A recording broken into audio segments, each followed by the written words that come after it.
Moikka! Hei, tervetuloa Lakivirta-kanavalle. Viimeisestä videosta on pikkusen vierähtänyt aikaa, mutta tässä on syksyllä pikkusen ollut muuta häslinkiä, niin on nämä videot jäänyt vähäisemmälle. Mutta tänään puhutaan ehdollisesta vankeudesta. Ja toi ehdollinen vankeus on sellainen, mikä hyvin usein nousee esille esimerkiksi lehtijuttujen yhteydessä, kun uutisoidaan, että jostain teosta on tuomittu vaikkapa 1,5 vuotta ehdollista vankeutta.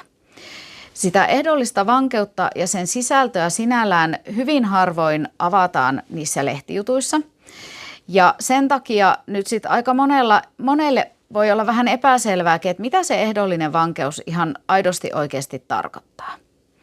Hyvin usein me itse kuulen, että ehdollinen vankeus on vähän niin kuin, että ei tulisi rangaistusta ollenkaan. Ja se on tietenkin jokaisen henkilökohtainen asia, miten sen ajattelee. Mutta nyt seuraavaksi käydään läpi sitä, että mikä se ehdollinen vankeus on ja mitkä ne konkreettiset seuraamukset siitä ehdollisesta vankeudesta sitten sille tuomitulle on. Ensinnäkin ehdollinen vankeus on vankeusrangaistus niin kuin ehdoton vankeuskin. Ja se tarkoittaa sitä, että ehdollisesta vankeudesta jää rikosrekisterimerkintä. Sen sijaan sakkorangaistuksesta niitä rikosrekisterimerkintöjä ei tule. Vankeusrangaistus voidaan tuomita ehdollisena silloin, jos se vankeusrangaistuksen pituus on maksimissaan 2 vuotta vankeutta. Sen pidempiä vankeusrangaistuksia ei tuomita ehdollisena, ja jos se tuomio on hyvin lähellä sitä 2 vuotta, niin silloin siinä yleensä pitää aika tarkkaan perustella, että minkä takia katsotaan, että esimerkiksi vaikka vuoden ja 8 kuukauden mittainen vankeusrangaistus tuomitaan ehdollisena eikä ehdottomana. Eli se ehdollinen vankeusrangaistus ei ole mikään automaatio, että sen saa aina.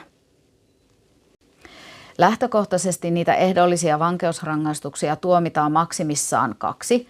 Joskus saatetaan tuomita 3. erityisestä syystä, jos esimerkiksi viimeisimmästä vankeusrangaistuksesta on jo huomattavan pitkä aika. Mutta oikeuskäytännössä se huomattavan pitkä aika tarkoittaa kyllä useita vuosia, että ihan joku 2-3 vuotta ei automaattisesti tarkoita, että voitaisiin sitten 3. ehdollinen vankeusrangaistus vielä tuomita.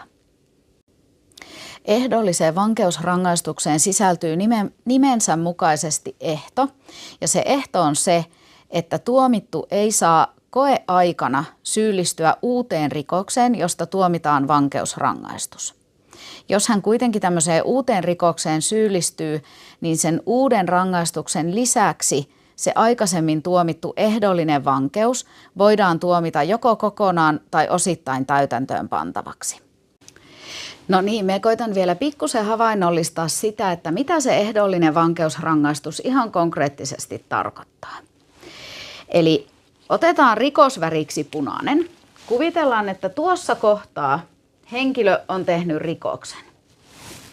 Siitä rikoksen tekemisestä sitten lähtee kulkemaan ensin esitutkinta, sen jälkeen syyteharkinta.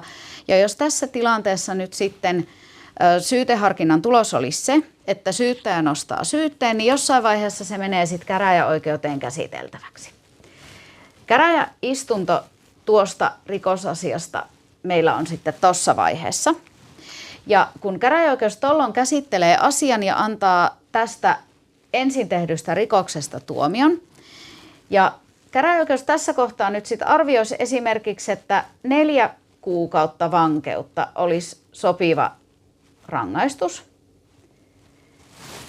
Ja koska henkilöllä ei esimerkiksi vaikka olisi aikaisempaa rikostaustaa, niin vankeusrangaistus tuomittaisi hänelle ehdollisena. Niin silloin kun käräjäoikeus antaa sen tuomion, niin käräjäoikeus myös määrää siihen koeajan. Ja jos käräjäoikeus nyt määräisi, että koeaika on 2 vuotta, se päättyisi sitten 2 vuoden päästä sen tuomion antamisesta.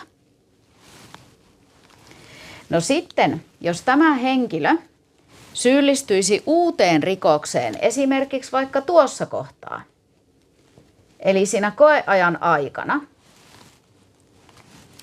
niin silloin kun tätä rikosta käsitellään käräjäoikeudessa, esimerkiksi vaikka tuossa kohtaa,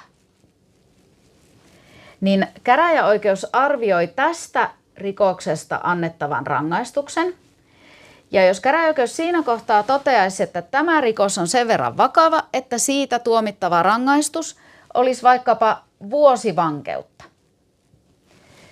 Ja kun tämä rikos on tehty tämän rikoksen johdosta annetun tuomion koeaikana, niin silloin käräjäoikeus tässä kohtaa joutuu arvioimaan sen, että onko tämä aikaisemmin annettu ehdollinen vankeus laitettava joko kokonaan tai osittain täytäntöön pantavaksi. Käräjäoikeus voi päättää tuossa kohtaa sitten esimerkiksi vaikka, että puolet tästä vankeudesta laitetaan täytäntöön tämän vankeusrangaistuksen yhteydessä, jolloin käräjäoikeus laskee sitten tuolta sen puolet aikaisemmasta tuomiosta. Ja kun sitten siellä on se nyt tästä rikoksesta nyt tuomittu rangaistus plus sitten se aikaisempi ehdollinen ja sen täytäntöönpano puolet siitä aikaisemmasta rangaistuksesta, niin sieltä tulee sitten yhteensä vuosi ja 2 kuukautta vankeutta. No niin, eli siinä oli ainakin yritetty selittää nyt sitä, mitä se ehdollinen vankeusrangaistus tosiasiallisesti tarkoittaa ja minkälaisia seuraamuksia ehdollisesta vankeusrangaistuksesta tuomitulle sitten on ja voi olla. Toivottavasti tämä pikkusen avasi, että mitä se ehdollinen vankeusrangaistus ihan oikeasti tarkoittaa, mikä se on se koeaika ja mikä merkitys niillä sitten on. Kiitos kun katsoit videon. Toivottavasti nähdään seuraavalla videolla. Tilaa kanava ja ei muuta kuin oikein mukavaa syksyn jatkoa.